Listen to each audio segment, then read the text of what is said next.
हा तर परवाचा व्हिडिओ आहे। सकाळी चकली करायला घेतली होती आणि दुपारपर्यंत आमची सगळी चकली झाली होती आणि संध्याकाळी चिवडा बनवायचा होता। तर दुपारनंतर थोडीशी रेस्ट झाल्यानंतर 5-6 वाजता मी आता चिवडा करायला घेणार होते।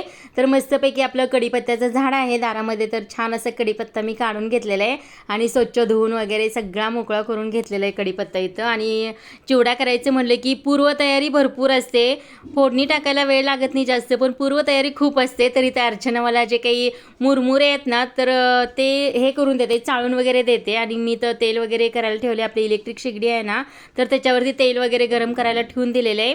तर तेल गरम होईपर्यंत जी काही आपली बाकीची तयारी आहे ना, तर ती होते म्हटलं।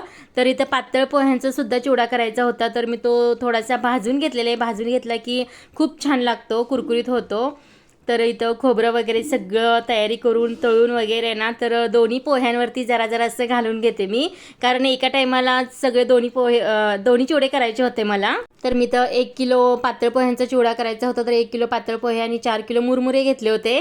तर सगळे जे काही तळायचं असतात ना पदार्थ, आपण मक्याचा चिवडा काही मुरमुऱ्यामध्ये घातलेला नाही आहे, आवडतो म्हणून पातळ पोह्यामध्ये घालून घेतलेला। आणि खोबरं, कढीपत्ता, नंतर काजू, बदाम, शेंगदाणे, डाळ सगळं जे काही आपल्याला तळून घ्यायचं होतं ना, तर ते सगळं तळून घेऊन आहे ना, तर मी ते दोन्ही पोह्यांवरती जरा जरासं टाकून घेतलं। जे काही जास्त 4 किलोचे मुरमुरे होते तर त्याच्यावरती जास्त टाकलेलं आहे, आणि थोडंसं होतं तर त्याच्यावरती जरा जरासं कमी टाकून घेतलेलं आहे। तर त्याच तेलामध्ये मी लसूणसुद्धा पहिला हे करून घेतलेलं आहे, तळून घेतलेलं आहे, कारण सगळे मसाले घातल्यानंतर लसूण जास्त तळला जात नाही, म्हणून तो लसूणसुद्धा मी चांगला कडक तळून अगोदर पोह्यांवरती घालून घेतलेला आहे। आणि नंतर जी काही तेल शिल्लक राहिलेलं आहे ना, तर त्याच्यामध्ये फक्त जिरं, मोहरी, नंतर जो काही चिवड्याचा मसाला, मीठ, तिखट असतं ना, तर तेच घालून फक्त फोडणी देऊन घेतलेली आहे। कारण सगळं जर आपण लसूणला आणि कढीपत्त्याला सगळा मसाला लागतो, तर त्यासाठी मी असं सिंगल तळून घेऊन टाकून त्याच्यानंतर फक्त मसाले असे तळून टाकले।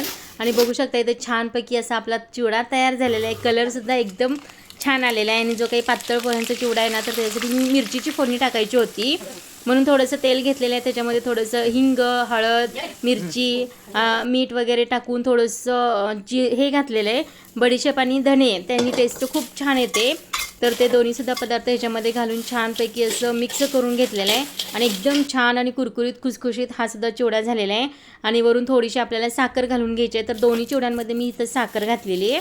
तर एकदम छान कुरकुरीत आणि खुसखुशीत इथं दोन्ही चिवडे तयार झाले आहेत। तर तुम्हाला हा आजचा व्हिडिओ कसा वाटला नक्कीच कमेंट करून सांगा।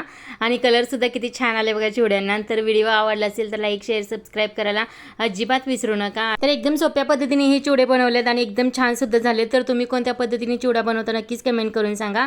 भेटू अशा छानशा व्हिडिओ सोबत, तोपर्यंत bye bye, thank you for watching.